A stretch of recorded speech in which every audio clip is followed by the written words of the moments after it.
I'm here regarding the police stalking and harassment that I've been facing over the last 2 years. It started back in San Marcos.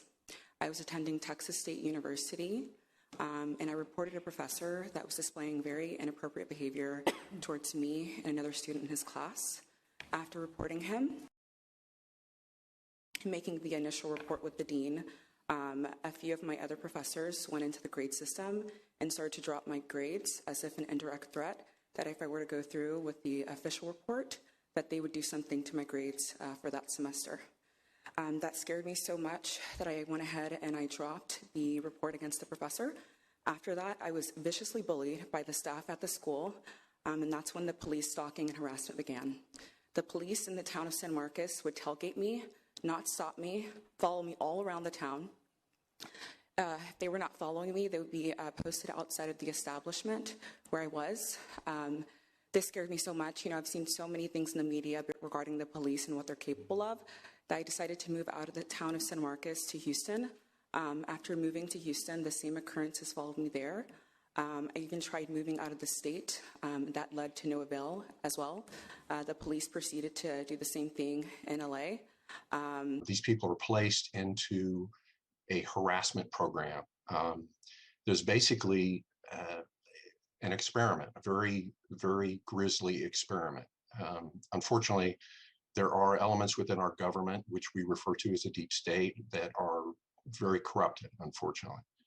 And these groups are going to extremes to try to silence criticism of certain government programs and certain government efforts. And we've documented a lot of that on our website. There are basically three elements to the program, and I'm simplifying somewhat because it gets actually fairly complex. But there are diagrams on our homepage. I encourage folks to look those up because they're very self-explanatory. So among our more than 3,000 members are people that are harassed with what we call gang stalking. What that means is fusion centers all over the United States, and there are fusion centers in Europe and Asia as well, that are organizing and directing harassment of citizens. Many of these people are political activists. In my case, I'm a government whistleblower. That's the reason that I believe I was targeted. And sometimes random people are chosen. And unfortunately, it can be so disturbing for these people that some of them end up committing suicide. Very, very disturbing program run by our government. And then they would surveil the person to death. All you needed, according to Barack Obama in 2013, was two people saying that you were a this or that, you're a bank robber, you're whatever. All you needed was two people to say that and swear to it. There was no proof necessary.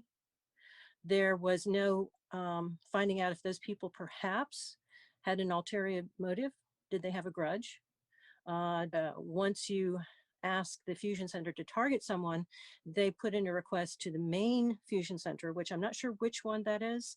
It could very well be the DC one, but I'm not sure. But you can put in a request for a false dossier to be written up on the person and given to the fusion center nearest that person. They take it to their civilian vigilantes, InfraGard and others, and they take it to them and say, okay, this is a person we're going to be stalking and harassing 24/7. This is the supposed crime. So they have a never-ending investigation, which actually includes not only 24/7 harassment, but it can include slitting your tires, arranging car accidents, murdering or stealing your pets, sabotaging your car so that you have to spend hundreds or thousands of dollars on car repair, going to your job and telling your boss that you're a horrible person, he needs to fire you. And of course, they are adding people onto the watch list to make it appear there are many more threats than there are, for the sake of money and for the sake of continuing their careers. That basically, it's creating a police state when we don't need one. It is illegal to have non-terrorist on a terrorist database. That's a principal claim. The second claim also is, there's also for damages. And one of our plaintiffs, who is Dr. Lambert, he is I think he's like the first civilian that was diagnosed with Havana syndrome by Dr. Hoffer in Miami. But so their logic in terms of why they're doing this is experimentation purposes. Is that the logic of this program? Yes. Well, you know, I have learned a lot. I only arrived to targeted justice in September, but it has been like an intensive 10-hour seminar for me. And I am very grateful for that. The goal of the program is to get you to kill yourself.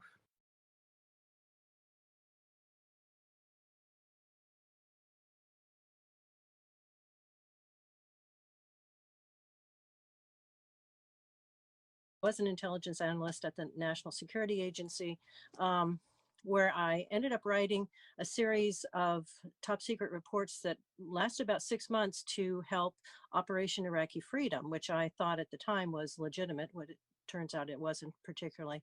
But those reports saved an estimated 2,000 lives, according to the Pentagon, and according to top NSA management. And my upper boss, not my immediate one, but my upper boss thought, well, what the heck? Why should we give this older woman a double promotion and credit for these reports when I can just credit the woman I'm sleeping with at work?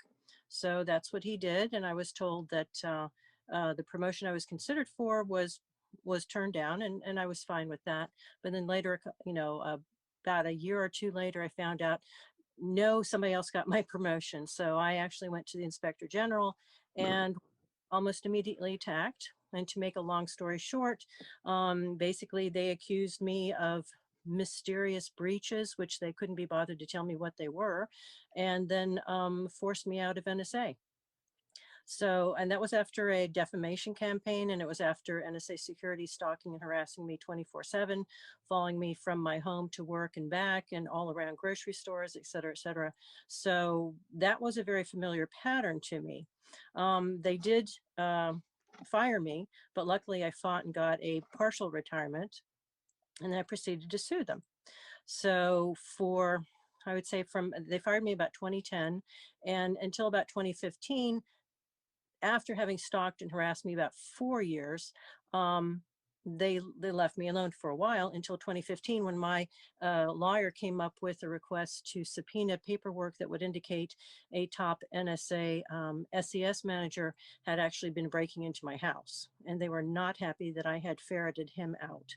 So I had moved to Florida, and in Florida, apparently, NSA came down and talked to the Fusion Center, and so they had people stalking and harassing me 24/7. And I worked as a legal secretary at Hogan and Hartson in Washington, D.C. It is now called Hogan Lovells. Attorney Jan McDavid made a client mistake that she tried to blame on me. I then refused to work for Ms. McDavid. Shortly thereafter, strange and inexplicable events occurred on my job, and after being fired, followed me to my home and to all my travels. Firm administrator of Hogan Lovells are responsible for my targeting. I believe to protect Ms. McDavid's reputation, a phone call was made. To whom and why they did this to me, I truly just speculate. Gang stalking and harassment. I was being harassed by the police department along with noise campaign. I mean, for a whole year. Every time I left my house, I was bombarded with noise, which led me to have a psychological breakdown. I've been job mobbed. I've been put into what I call a assassination type program. Okay, I've been villainized. The United States government and what it will do to people who exercise their rights according to the Bill of Rights that we all are supposed to have. We don't have it anymore because, of course, the War of Terror has shredded the Bill of Rights. So what we have come to see and experience generation after generation now is abuse of authority, such that today we have agents who represent the government, and that government is out of control.